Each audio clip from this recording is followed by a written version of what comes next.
sci-fi show, do you have any training, like with the military or any formal training before going there to any of the casts? We all went to boot camp. It was so cool. Yeah, most of us. I'm trying to think who wasn't there. Well, James Gallup was there. So most of the military people. It was actually really cool, right? So right before the miniseries started, it wasn't mandatory, but we all went. And we were sort of on the bus, a bunch of actors, and they're driving us out of town, and we're like, we're on the bus, sort of chatting and getting to know each other. And we just met. And we go like 2 hours out of town.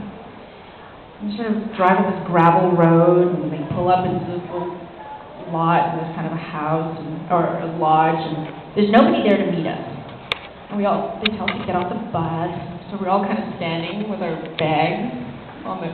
Everybody got really quiet, and we're like, oh God, what's going to happen? Do they know we're actors? We had boot camp. They came charging out of there in their uniform. We had to line up. We got uniforms. It was 5 a.m. PT, fully dressed, knuckle push-ups on the gravel because Hilo forgot his freaking hat. We're like, great, Tomo, thanks. Run. Yeah, it was great. We learned to march. We learned to call the march. We learned. So each of us in our departments, like, I actually had to learn about all the technical aspects of the ship, and the communication system, and the weapon system. I had to do a presentation on it.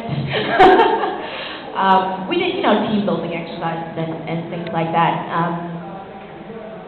It was really great. Yeah, no, they made us run until we puked.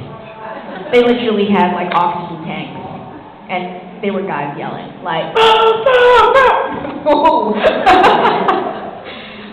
it was an incredible experience because not only were we fully prepared for that aspect of the show, and we had a military technical advisor on the set, incredible guy. He flew, the movie Black Hawk Down? Yeah, he's that dude. He flew a Black Hawk helicopter in that particular conflict, the one the movie's based on in Somalia. Really incredible guy. And he was there all the time. So, when we had, I will never forget how to salute.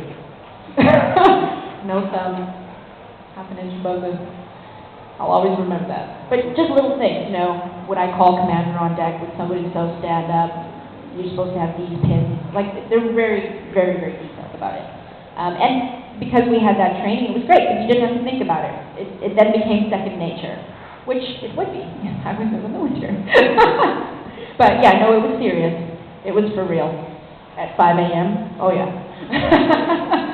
And you had to make your bunk, and you had to, iron your uniform, and everything had to be in the right place, left pocket, pens 3 inches in, like, really pretty intense. But so much fun. Really grateful for them to do that. Really. They didn't have to.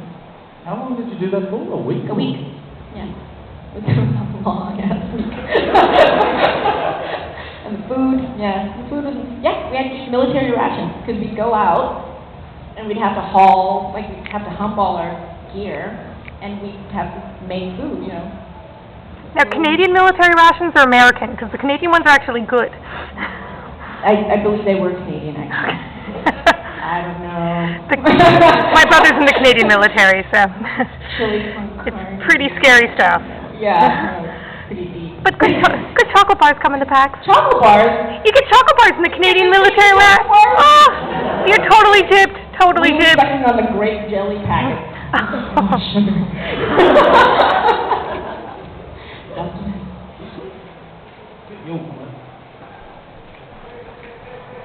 Alright, that's cold and now hot. Hi. Just back to you saying you really like shooting guns. Well, now. Did you ever go to the script writers and director and stuff, maybe Dee could do this, or that, or you want to suggest to them she fly a Viper away?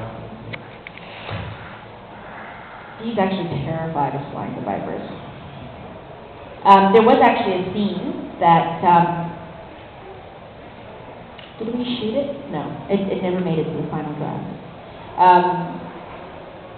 Yeah, where Adama and I are coming off the planet, we're going back to the ship, and Dee is terrified, white knuckles, so when she has to, fly Kara's Viper, or Raptor, it's pretty intense. No.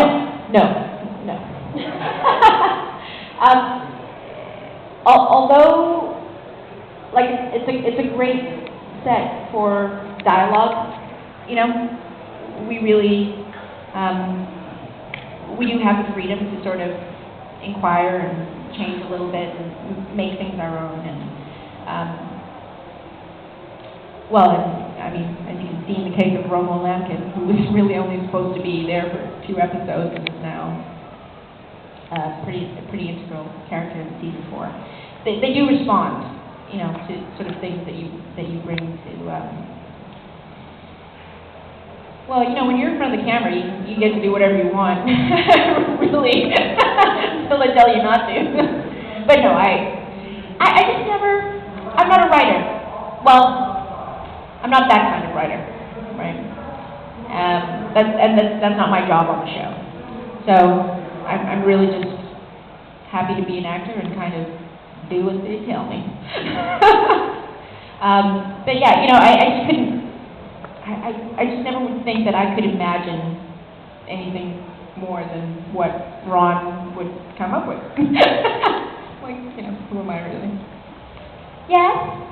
Just curious, was there much blue screen work on Battlestar Galactica, and what are your tricks of acting to imagine? Wall, yes. Yeah. Well, that is my job, to powerfully imagine. I don't do a great deal of green screen work. Mainly because I'm not in the Vipers or Raptors. That's like Grace and Katie and JD really do most of that work. And I don't speak to any of the Centurions or anything like that either. So, I don't have any tricks because I don't do it. But I would imagine it would kind of be the same thing. I'm really quite spoiled in the CIC and in the ship. The set is incredible, and it's a closed set. Everything has 4 walls. All the walls can move, but when you're in there, you're in there. And it's not difficult to sort of lose yourself in the ship. Like, you can walk around, it's like a ship. You can walk around and go to different people's apartments and quarters, and there's so-and-so. So it's very easily to kind of suspend yourself in that. But, I would imagine it's just more of the same. Imagine powerfully enough that it convinces you that it's happening.